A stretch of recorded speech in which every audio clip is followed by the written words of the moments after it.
Sa kwentong ito makikilala natin si Tita Dory at ang kanyang anak na si Tonton na lumipat sa isang bahay sa probinsya na napapaligiran ng makapal na gubat. Dito nagsimula ang kanilang kakaibang karanasan, lalo na nang makilala ni Tonton ang isang misteryosong babae sa gubat. Pero ang kwento ay hindi natatapos doon. Isang gabi, isang hindi inaasahang bisita ang kumatok sa kanilang pinto at ang kanilang buhay ay nagbago magpakailanman.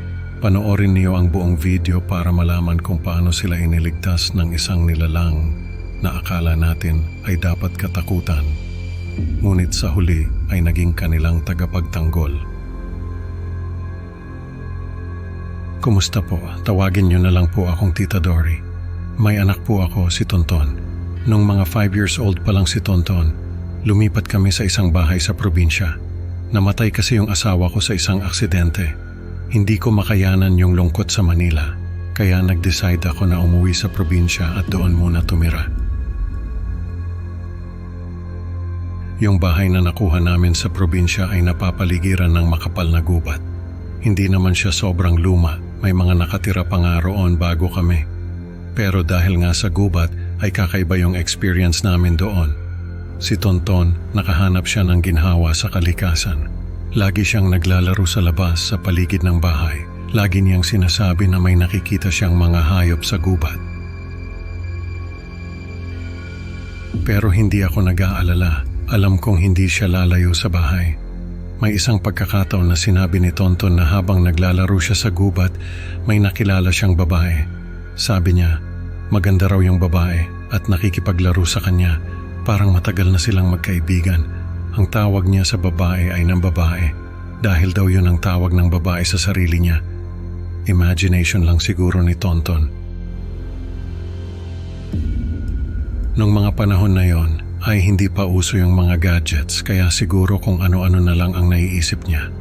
Pero habang tumatagal ay nagiging detalyado yung mga kwento ni Tonton tungkol sa babae.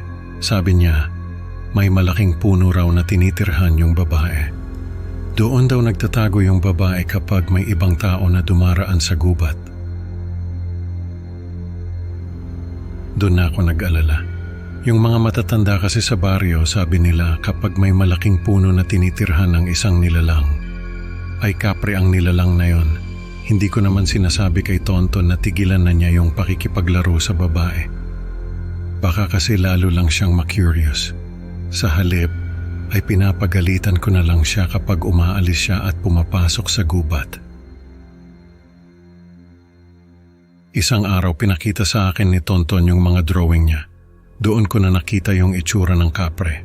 Ang laki niya parang higante at ang itsura niya ay parang isang taong gawa sa kahoy na may mga mata na parang nagbabaga sa dilim. Sa sobrang takot ko, ay pinagalitan ko si Tonton at sinabihan na huwag nang lalapit doon sa puno ng kapre. Hindi ko na inisip na baka magalit yung kapre dahil pinagalitan ko yung bata. Isang gabi, natutulog na ako noon. Nung mapansin ko na wala si Tonton sa tabi ko, hinanap ko siya sa buong bahay. Pero wala siya doon. Hanggang sa mapansin ko na bukas yung pinto. Lumabas ako at tinawag ko yung pangalan ni Tonton. Nakita ko siya sa ilalim ng isang malaking puno. Nakaupo siya doon at may kausap siya sa dilim. Pinuntahan ko siya at hinila pa uwi. Sabi niya kinausap daw siya ng babae at pinapunta sa puno. Pero sabi ko, hindi na niya pwedeng kausapin ang babae. Sabi ko, hindi ako magagalit sa babae. Kahit na pinapunta niya si Tonton sa puno sa 10 oras ng gabi. Basta huwag na lang niyang kakausapin si Tonton. Sa isip ko, ay maiintindihan ako ng kapre. Pero para makasiguro, ay naglagay ako ng mga bawang at asin sa paligid ng bahay. Hindi naman ako naniniwala na makakapagtaboy yun ng kapre, pero wala namang mawawala kung susubukan ko. Sa bisperas ng Pasko, may kumatok sa pinto ng bahay. Akala ko ay mga kamag-anak namin sa probinsya, pero nagulat ako nung makita ko na isang matandang lalaki na naka-Santa Claus costume ang nasa pinto. May kakaiba sa kanya, parang hindi siya mapagkakatiwalaan, lalo na't hindi naman namin siya kilala. May dala siyang sako at sabi niya may regalo raw siya para kay Tonton. Hindi ako naniwala sa kanya. Sinabi ko na umalis na siya at hindi siya welcome sa bahay namin. Pero pumasok siya at sinabing hindi ko raw alam kung anong pinagsasabi ko. Binuksan niya yung sako at may dala siyang mga laruan at damit. Sabi niya para raw kay Tonton ang mga yon. Sabi ko hindi niya pwedeng makausap si Tonton.